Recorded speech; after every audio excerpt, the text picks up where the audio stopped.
everybody. Welcome to the Edge Confidential podcast. I'm here with Megan from Golden Road Recovery. How are you? Hi, I'm good. How are you? Good. Thanks for making the trek. You came in from where? Porter Ranch. Porter Ranch. San Fernando Valley. Okay. And we're in Orange County, so that's quite the trek. So thank you so much for coming, being of service, sharing your story.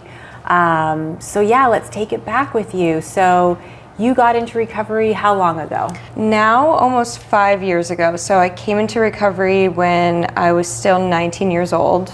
Wow, so you were young. Yeah, I was very young. That's amazing. For me, I didn't even think about getting sober.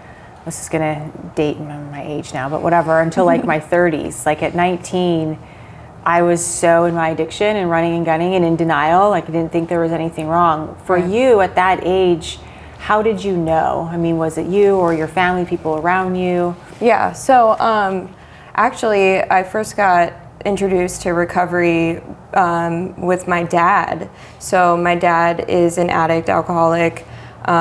He's doing well now, which is fantastic. Amazing. So that was my first introduced to like, okay, this is recovery, but I always thought it was like for older people, you know, like I thought it was like even when you say 30 years old, I'm like, oh, that's still young, you know, like I thought recovery was for like people in their 50s, 60s, you know, but I think where I started to realize I had an issue was when I was doing more than like smoking weed or like drinking. It was like when I was actually putting substances into my body, it was like I was like, this might be a problem down the line, but like right now, everything's fine. You know, even though it was chaotic. This was like in high school. Yeah. And then what really brought me to be in recovery was when I was putting a needle in my arm, you know, and because that was a lot to accept that I was an addict or I was as bad as I like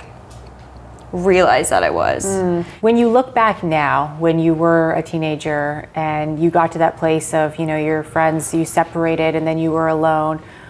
Now looking back as a healthy woman in recovery, what would you have done differently, or what would you suggest to someone out there that's maybe 16, 17 years old and they're really feeling that? Definitely, I think that education is key because I feel like we, like as even in high school, like we weren't really educated for like the dangers. Like we had DARE, you know, in elementary school, but I was just talking about this the other day and it was like, we had DARE up until a certain point, but I mean, now we see it more, which is great, especially out here, but like in New Jersey, it like... That's where you're from. Yeah. Yeah. And we didn't have like that education. Like there was nobody coming to our high school being like, listen, like fentanyl kills, you know, and if this happens, then like your life's gonna implode, you know? Yeah. And I also never really had that until I started using my drug of choice, where people were like, your life is not good, you know?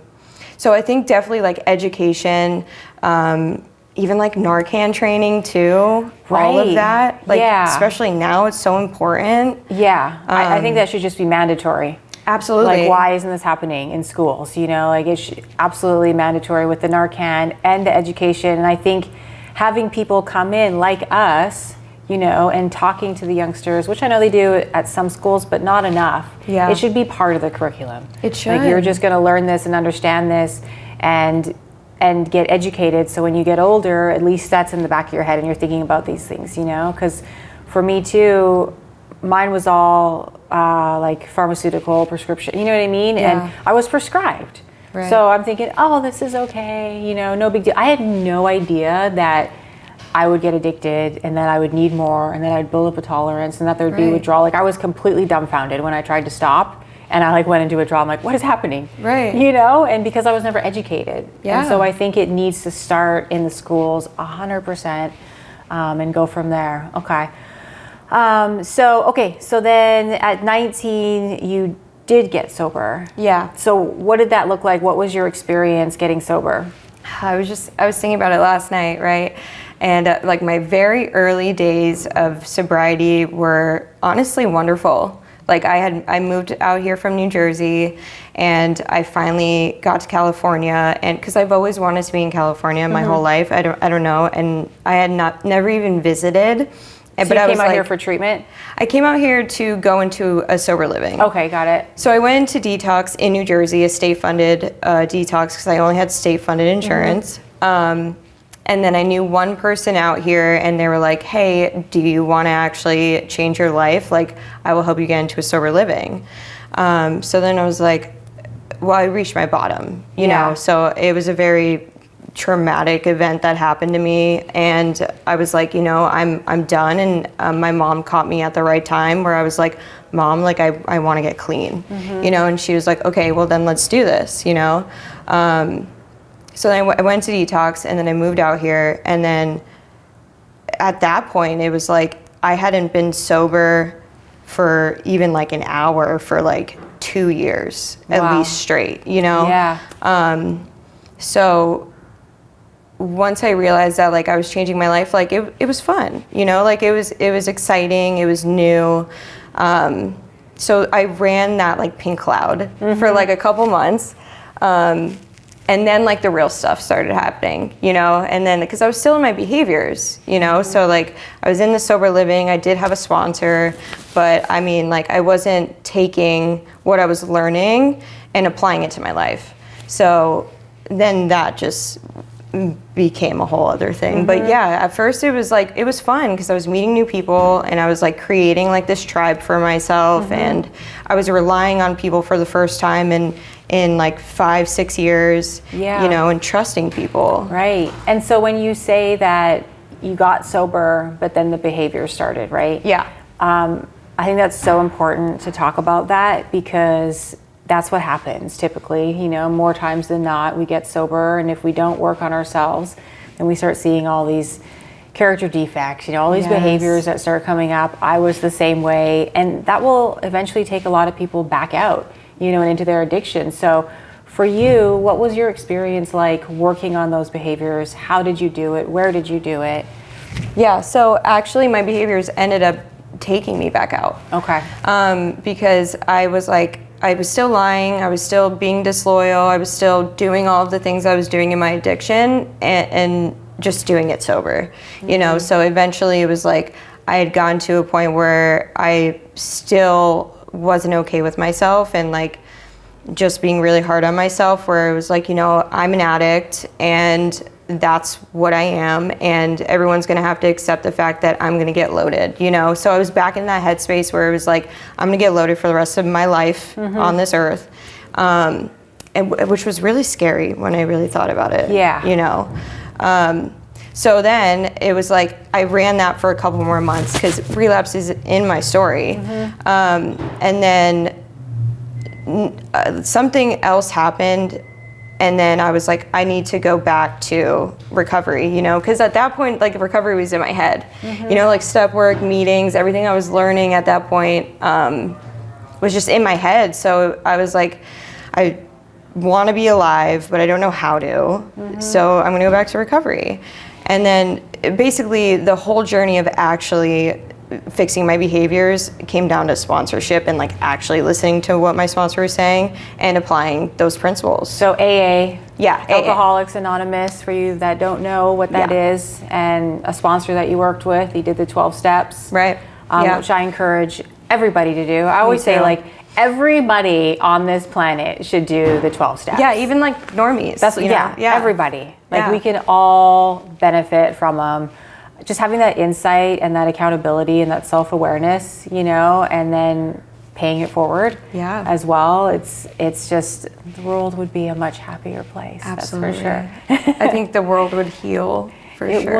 It would. So you feel that you healed a lot through the process? Absolutely. What did you work on the most that was the most challenging for you? Definitely my lying. Where do you think that came from? I think it came from feeling like, and it's weird too, because my family had never made any of me or my siblings feel like we couldn't talk about our feelings or things that were going on. But from a young age, I felt like I had to, right? And so even like when I was younger, like, lying about cutting my sister's hair or something silly like that, you know, and I think it came from fear of like getting in trouble, you know, and so that and doing it for so long, you know, like the last 15 years at least. So I think it just came from that. And it's a work in progress too. I find that my behaviors, I'm constantly having to work on them still. Like we're in recovery, you know, and for me, I'm going to be in recovery for the rest of my life, whatever that looks like, you know, whatever it entails, but that I'm always going to have to work on these things. And I think they get so ingrained in us that we can't just think, okay, we're just going to be able to overturn this behavior right away. It takes time. It does. And people need to be patient and be gentle on themselves. Like we have to cut ourselves some slack, you know, especially with all the things we've been through, to be able to go, okay, you know what, maybe this behavior reared its ugly head for a little bit, but you know what, I'm human. I'm going to work on it and I'll try better tomorrow. And some days that's the best we can do. Yeah. What do you say to somebody that comes to you that's newly sober, or trying to get sober, and they're really struggling with different behaviors, or you know, family or relationship? What would you say to them? Probably something along the lines of like, just try, you know, because I think that especially at first it's like we're rewiring our brains, you know, because that's what it is, and being patient with ourselves. And then if we mess up, try again tomorrow, like something along those lines, like you said, because it's true. It's just like, we are human. It's okay. Let's try again tomorrow and let's do better. But also like not giving up on that person too. Like if somebody was really relying on me for like help, like I wouldn't give up on them just because they lied to me about like the silliest thing. Like, oh, like you don't deserve help. Like that's not true. Right. You know? Yeah. Having that tolerance, understanding, forgiveness. Yeah. That's such a huge one. That was So a huge huge. one for me in my recovery. You know, for so long I sat in that like victim mentality. Me too. And it kept me so sick. And I didn't even realize it. You know, I did not realize like, wow, this is so detrimental to myself and my recovery, my relationships, like everything in my life.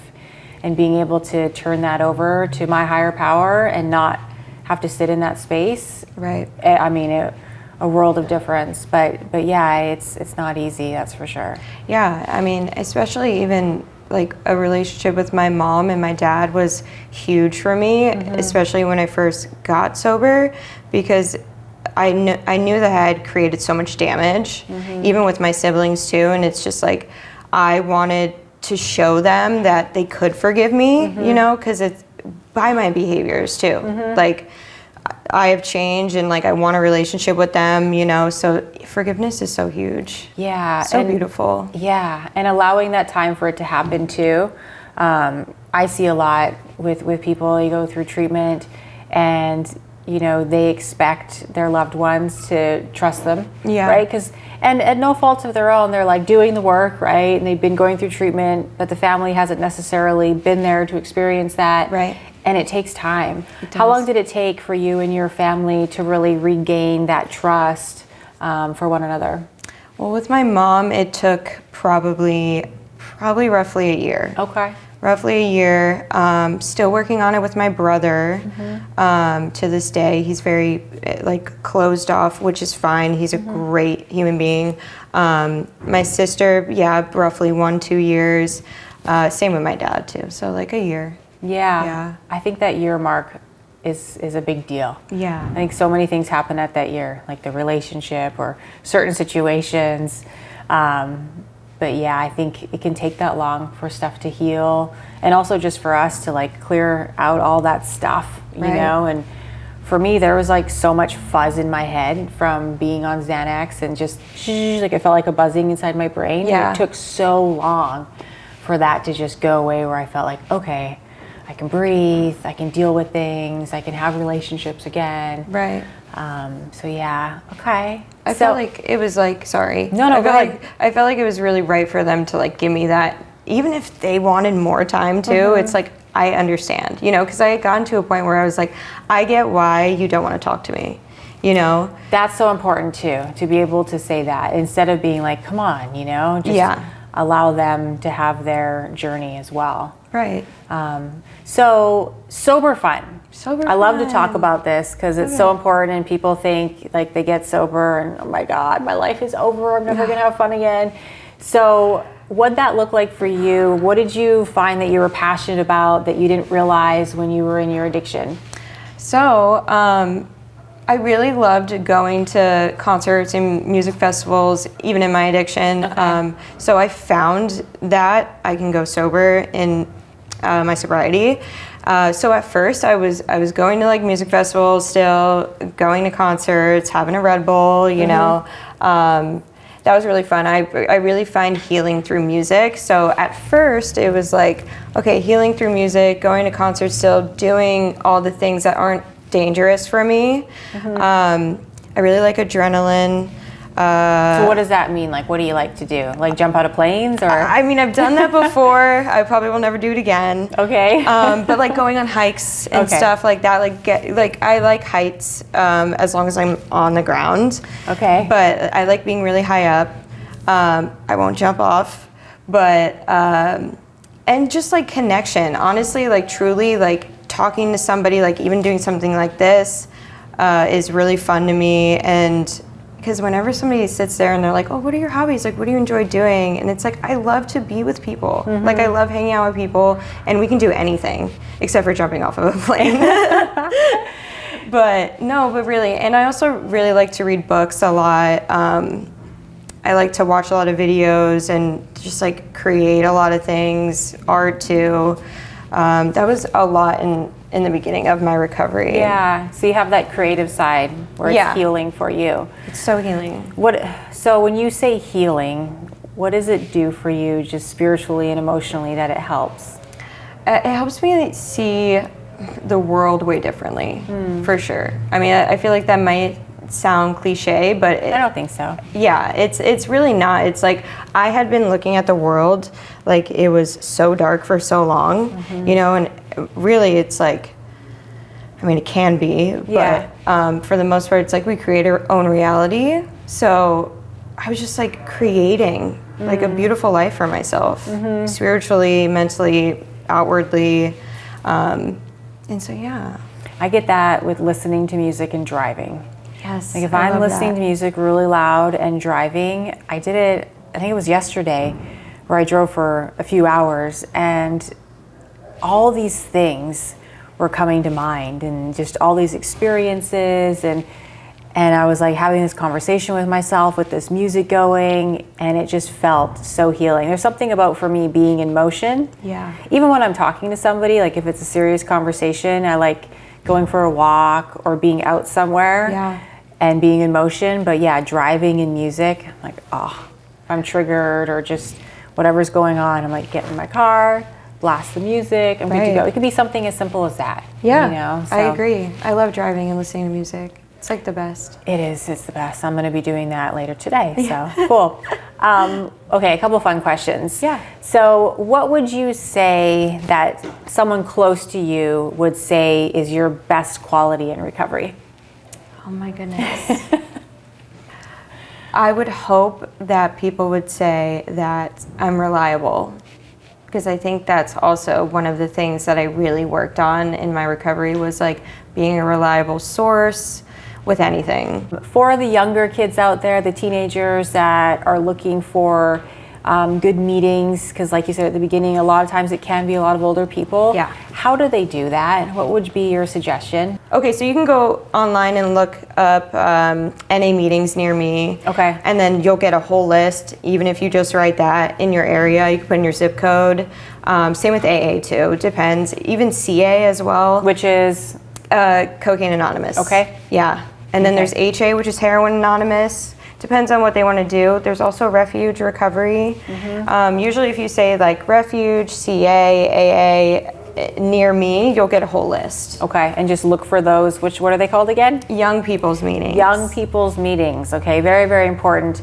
I had a similar experience. I was older when I got sober, but still, The first meeting, well, first of all, I would drive to the meeting and I would sit in my car. And I did this for like a month before I would actually go in, like just terrified. I get anxiety all the time. So I just couldn't do it. And then finally I went in, but everyone in there was, nothing against older people, but everyone in there was like 60, 70 years old. Right. And it was like that old school. And I'm like, where are the young people? Yeah. And I didn't know, I wasn't in that community. So I didn't know where to go, what to look for. So I think that's really important. And then finding a sponsor. So how would somebody find a sponsor? What is that? How do they do that? So usually at the end of AA and NA meetings, the secretary will have people raise their hands who can sponsor. The way that I had found a sponsor, even now, because I just switched mine, was even if there's like one thing you like about that person, like that's probably somebody who's really good for you. If there's something that they have that you want, that would be a good sponsor for you. So usually they raise their hand and then you can just go up to them and ask them, and it feels intimidating, but I promise, like when you do it, it's okay. Okay. It's okay. What would you tell your younger self today? It's going to be okay. You're going to be fine. And this too shall pass. This too shall pass. I would get so stuck in the moment and like so overwhelmed in the moment that it's good to be in the moment, right? But I'd be so overwhelmed, and being able to now say this too shall pass, is like, it's a freeing thing for me, and like lets go of that pressure. Yeah. Because everything, like, this too shall pass, whether it's a bad situation, something that's taking a long time, whatever it is, this is all temporary and it will pass. I agree. What would you say to the world if you could offer one piece of advice, one thing you've learned along the way? If it was your mission statement, what would you say? Probably finding your people. We don't have to do these things alone. We no longer have to be alone. So finding at least one person that you fully trust is gonna work wonderfully, So finding your people. Find your people and be who you really are. Yes. Be true to yourself. It's taken me a lot of years to get to that point where I've been terrified of what others think of me or what I'm doing in my personal, whatever it is, right? And just be you with your people. Yes. I think is so valuable, especially in recovery. Okay, so where do you work?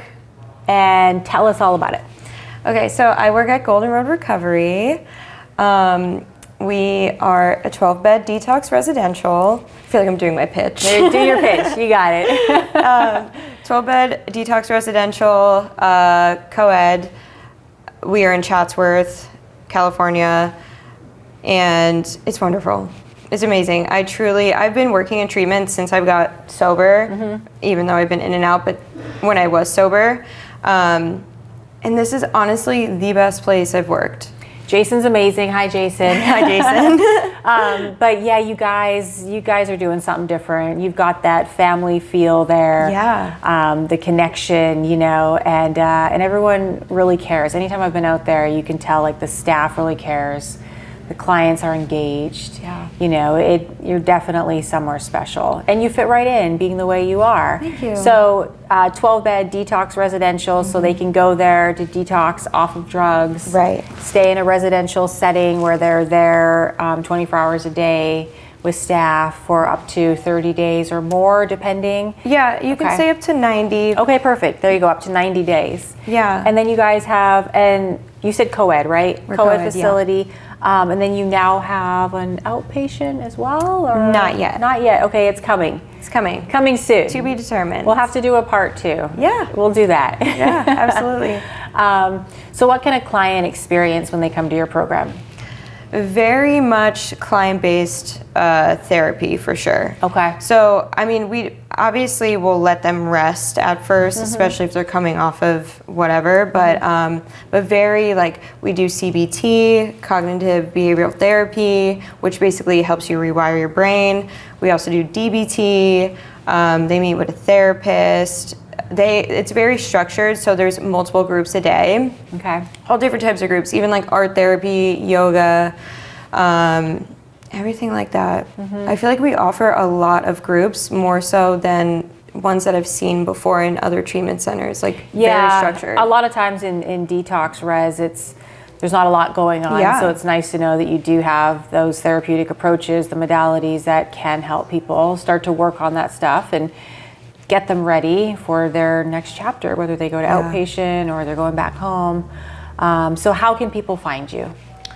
You can find us on Instagram or Facebook, or if you just type in Golden Road Recovery on the internet, then you'll find us. .com? .com. Okay. And is there an admission number that they can call if they're struggling? Yeah. Okay. So if you call the admissions number, you'll get either in contact with me or Jason. So the number is 877-372-0536, or they can call me. Okay. Which my phone number is 818-391-9391. All right, perfect. Well, thank you so much for being here. Yeah. You're an amazing woman. You're amazing. Thank you. You're a queen. Oh, thanks. So are you. All right, you guys, have a wonderful rest of your day, and we'll see you next week. Bye.